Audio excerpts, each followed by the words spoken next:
primero que hizo el nuevo líder de la isla fue suprimir, de un plumazo, mediante decreto de urgencia, la llamada deuda hacia el banco. A continuación el oro y la plata fueron recogidos, fundidos y echados al mar, al tiempo que los responsables eran juzgados y condenados. La siguiente medida consistió en abolir el inicuo sistema monetario impuesto por los czares, los cuales fueron ubicados en barquitos con combustible y víveres suficientes para dirigirse al país que quisiera acogerlos. El nuevo primer ministro sabía que era preciso reformar la economía del país. De las tres ramas de la misma, producción, consumo y distribución, las dos primeras estaban más que sanas. Los isleños eran buenos y eficientes trabajadores y estaban motivados para consumir lo que producían. El problema estaba en la distribución, esto es, en lo que en los tiempos de los parásitos se llamaba finanza. Con todos sus inmensos inconvenientes, el viejo sistema del barter, intercambio, se consideró preferible, pero esto solo podía admitirse para el período de transición, es decir, de vuelta a la normalidad. Pues, naturalmente, la complejidad de la industria y el comercio modernos no permitía que tal sistema se utilizara más que en casos de emergencia, temporalmente.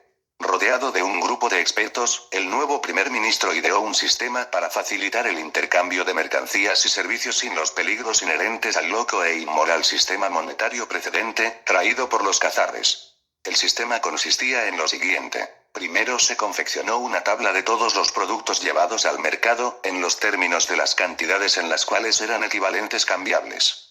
A pesar de que tal tabla es demasiado voluminosa para ser reproducida íntegramente aquí y ahora, vamos a reproducir algunos artículos que ilustrarán suficientemente el sistema. Mantequilla, en kilos 100; patata, en kilos 60; tela de algodón, en metros 5. Vino, en litros 10. Vacas, 5. Bicicletas, 5; arroz, en kilos 15. La tabla precedente era, repetimos, una fracción infinitesimal de la tabla oficial, y significaba, simplemente, que las mercancías mencionadas eran igual, al cambio, con las cantidades citadas. Así, 100 kilos de mantequilla eran igual a 60 de patatas, a 5 metros de tela de algodón, etc. Después de colocar todas las mercancías y servicios en cantidad de igual capacidad de cambio, se procedió a descubrir el común denominador de las cifras. El mínimo común denominador era el 5. Lo dividió por cada uno de los valores expresados, que eran valores reales de mercado, como hemos dicho, y lo multiplicó por 100, llegando a los siguientes resultados. Mantequilla, en kilos 100. Patata, en kilos 8 y 33; tela de algodón, en metros 100. Vino, en litros 50. Vacas, 100. Bicicletas, 100. Arroz, en kilos, 33 y 33. El significado de esta última tabla era que el valor de la mantequilla en kilos, del algodón en metros, del vino en litros, etc. era acorde con las cifras mencionadas. Y esto era absolutamente indiscutible por haberse comprobado empíricamente en el mercado, y respondía, pues, a la realidad. Se inventó un nombre para designar a la nueva moneda, que sería instrumento de medida y cambio y nada más, y como tenía la particularidad de que respondía a la realidad, se le denominó real. Con lo cual quedó establecido realidad, se le denominó real. Que un kilo de mantequilla valía 5 reales, un kilo de patatas 8 reales y un tercio, una vaca 100, etc. Esta nueva unidad, el real, no tenía ninguna relación definida con ninguna cantidad fija de ninguna mercancía. Servía simplemente como un contador, o un número, con el que se expresaban todos los valores de cambio de las mercancías que se incorporaban al mercado. Por ejemplo, si el granjero llevaba al mercado una vaca, debía obtener 100 reales por ella. Naturalmente, también entraban en juego otros factores, como peso, edad y raza de la vaca, las prisas que pudiera tener en vender el granjero, las ganas que tuvieran de comprársela, etc. Pero esos factores eran normales en todo mercado, y tampoco habían faltado cuando estaban naturalmente, con esas variaciones en la oferta y en la demanda de diversas mercancías, las relaciones inicialmente fijadas entre ellas variaron, y esas variaciones eran fácilmente expresadas en términos de la unidad, el real.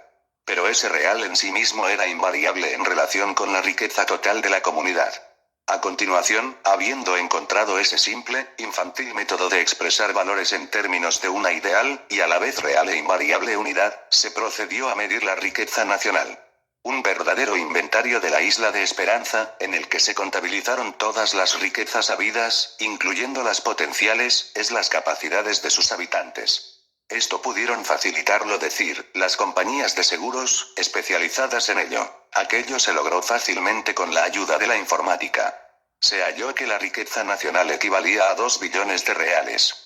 Entonces, el gobierno, otra vez con mayúscula, pues al recobrar la soberanía del dinero las había recobrado todas, creó un banco cuya función era la suya lógica y nada más, es decir, custodiar el dinero de los ciudadanos y llevar a cabo una serie de funciones comercialmente útiles, por todas las cuales cobraba unos honorarios. Por supuesto, el préstamo a interés fue prohibido bajo la pena de trabajos forzados a perpetuidad. El siguiente paso consistió en poner en circulación los nuevos reales.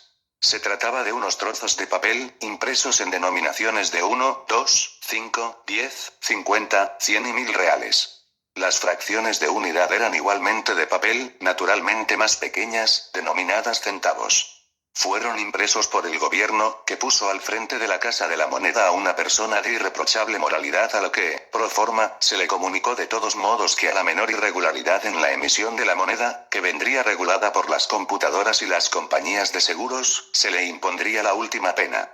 ¿Cómo se puso en circulación el real? De 2 maneras. 1, en pago a todos los funcionarios del Estado y de todas las compras llevadas a cabo por el gobierno. 2, en préstamos contra garantías e hipotecas. Debían abonarse por tales préstamos los gastos por regentar el banco y por una póliza de seguro para cubrirse contra morosos. Los préstamos eran por un plazo fijo y podían prorrogarse a conveniencia de las partes. El costo de un préstamo era, como máximo, de un 0,5% por seguros y gastos. No se cobraban intereses por tales préstamos. Además, se fueron encontrando, empíricamente, otros medios para ir poniendo en circulación los nuevos reales. Por ejemplo, una vez que el gobierno consideró necesario modernizar el material de su ejército, en vez de imponer impuestos a los ciudadanos, imprimió los billetes necesarios para pagar a los fabricantes, cubriendo así su deuda. Alguno objetó que eso era inflación, lo cual no era cierto. La inflación se producía antes, con el antiguo sistema, en que el Estado debía emitir bonos de la deuda pública, o tomar un empréstito, pagando en ambos casos intereses acumulativos al viejo Banco de Jerusalensky. Es claro que los nuevos reales puestos en circulación por el Estado disminuían el valor de los ya existentes, pero lo disminuyan menos que antes, y en todo caso no es menos cierto que igual que un particular que se compra unas halteras para hacer gimnasia en su casa debe, naturalmente, pagarlas y no por eso se pretenderá que ha cometido un acto inflacionario, de la misma manera le sucedía a la Isla de la Esperanza cuando decidía mejorar las dotaciones de su ejército. Lo cual, en definitiva, era asegurar la riqueza nacional. En pocas palabras, como la emisión del dinero estaba exclusivamente reservada al gobierno y se producía solamente después del inventario anual, y aumentaba o disminuía de acuerdo con el aumento o disminución de la riqueza nacional, y en la proporción exacta en que esa riqueza aumentaba o disminuía, se acabaron la inflación y la deflación monetarias. La usura desapareció del país. Los isleños prosperaron increíblemente.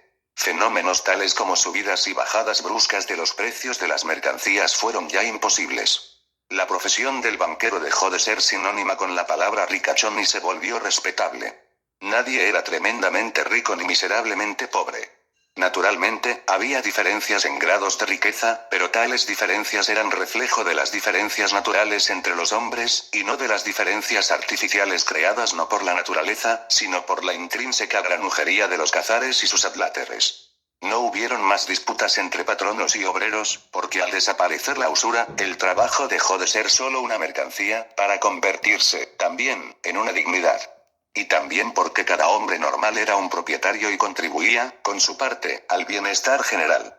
Y los felices isleños, para conmemorar el día fausto en que, en un sobresalto de coraje, terminaron con las doradas cadenas de la usura que les habían impuesto unos extranjeros malvados y desagradecidos, instituyeron la fiesta de la libertad.